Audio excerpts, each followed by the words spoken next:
In this day and age, nobody likes talking about attacks on churches, but pretending that it won't happen doesn't make anyone any safer. The only question is which church is going to be next. Whether you're on a church security team or you're just a protector who wants to keep your family safe in church, you have to think beyond just carrying a gun. In this video, I'm going to show you 3 things that you have to get right to carry in church. And make sure you stick around to the end because I'm going to show you how to make your gun totally invisible. Let's do it.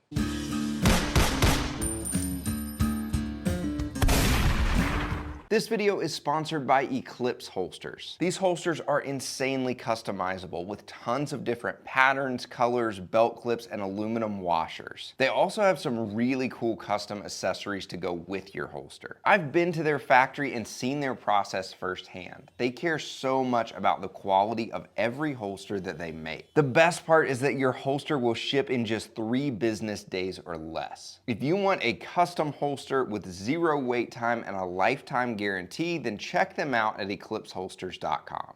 What is up, guys, and welcome to Modern Protector, where we talk about the skills, the tools, and the mindset that you need to protect yourself and your family. I believe that it is our responsibility as Christian protectors to protect our church family. And if you're watching the video this far, then you probably believe the same thing. Okay, 3 things that you have got to get right to carry in church. Let's go. The first is to carry the right gun. I'm just gonna say it. Stop carrying a gun that you can't win a gunfight with. Those tiny little pocket pistols are definitely easy to hide, but they're harder to shoot fast and accurately under stress. If you're doing it, stop it. Get some help. They're not good fighting guns. In a church with people you love around you, that's pretty much the worst case scenario for shooting a gun that is really difficult to get accurate shots on target. Unless you have put hundreds of hours into mastering that tiny gun so that you can shoot it like a full-size gun, you're probably not going to be able to shoot it effectively. If you don't train with the gun that you carry, or you can't pass a simple qualification like the FBI qual with it because it's too challenging to shoot, do you really think that you're just going to become a master level shooter in the middle of a gunfight with a tiny little pocket gun? You're not winning. You're not winning this. Probably not. You're putting yourself in a huge disadvantage, and you need to be honest with yourself about that. I'm not saying that everyone needs to carry a full-size gun, but carry with something that you train with and that you can draw and get shots on target quickly to stop a threat. And I'm not just talking about at 3 yards. For most people, that's a compact or subcompact 9mm, one that you can conceal consistently, something like a Smith & Wesson Shield, a Hellcat, a P365, if you still trust those, or even something a little bigger like a Glock 19 or an FN 509. But get some training in and get familiar with whatever you're carrying so that you can master shooting that gun. If you cannot get a quick draw and shoot the gun safely and effectively, then you shouldn't be carrying it. I know that might be a hard truth, but we have got to hold ourselves to a higher standard and carry guns that we can shoot well to defend life. Prepare for more common emergencies. Active shooter events are all over the headlines, and we need to prepare for it because it's such a high consequence event if we're not prepared. But what you see way more often in churches is different, and it's not really talked about much. Medical emergencies, falls, cuts, someone passing out, or even domestic violence, carjackings, robberies, vandalisms, burglary. Ordinary stuff like this that happens much more frequently can be really dangerous if you're not prepared. So don't just bring a gun, bring other tools. Pepper spray is a perfect tool when you need more than a harsh word, but it's not time to use your gun. It's way more likely that you will have to deal with a domestic violence situation, an angry drunk, an attempted kidnapping, an aggressive dog. These things are much more likely than an active shooter. That's why I carry POM Pepper Spray every Sunday. If you're not carrying pepper spray, then you need to be. Pick up your own POM Pepper Spray. That's a lot of peas. In the basement, I saw potatoes and some dried pasta.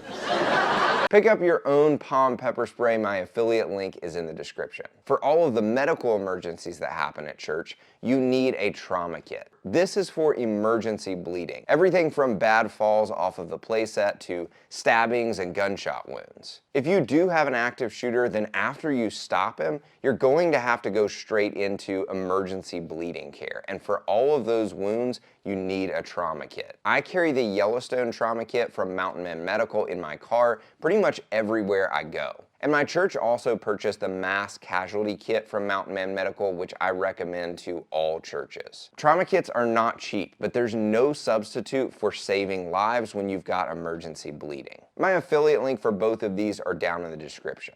Okay, let's talk about concealment, specifically how to make your gun invisible in church clothes and still quickly available to you if you need it. Yes, it is possible, and no, I'm not talking about pocket carry. Carrying in tucked-in shirts and suits is very different than carrying in jeans and a t-shirt. A tucked-in shirt makes carrying in a traditional way with holster clips exposed pretty much impossible. You still want to make sure you're carrying in a safe holster, completely concealed, and you're still able to get the gun out and in the fight as fast as possible. So how do I do that? I'll tell you.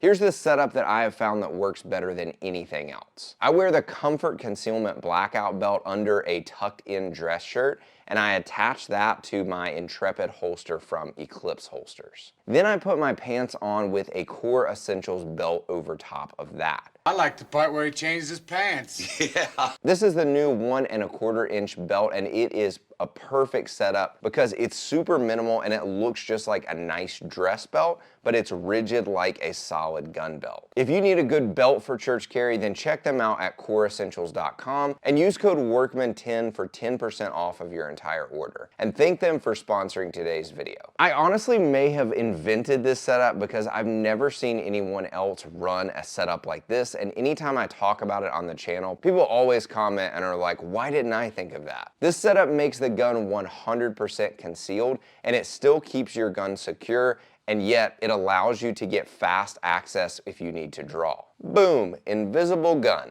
Most people overcomplicate concealment, or they sacrifice speed and accessibility for complete concealment in church, i.e. pocket carry. This setup gives you both. It's completely invisible and you can still get to it quickly. So carry a gun that you can actually shoot, bring pepper spray and a trauma kit for the most likely emergencies, and use the Comfort Concealment belt and Core Essentials belt method for invisible carry in dress clothes. Which of these three do you need to work on most? Let me know in the comments down below. I still read and respond to all of them. If you gain value from this video, then don't forget to like and subscribe down below. And until next time, be alert, stand firm in your faith, be strong, be courageous, and let all that you do be done in love.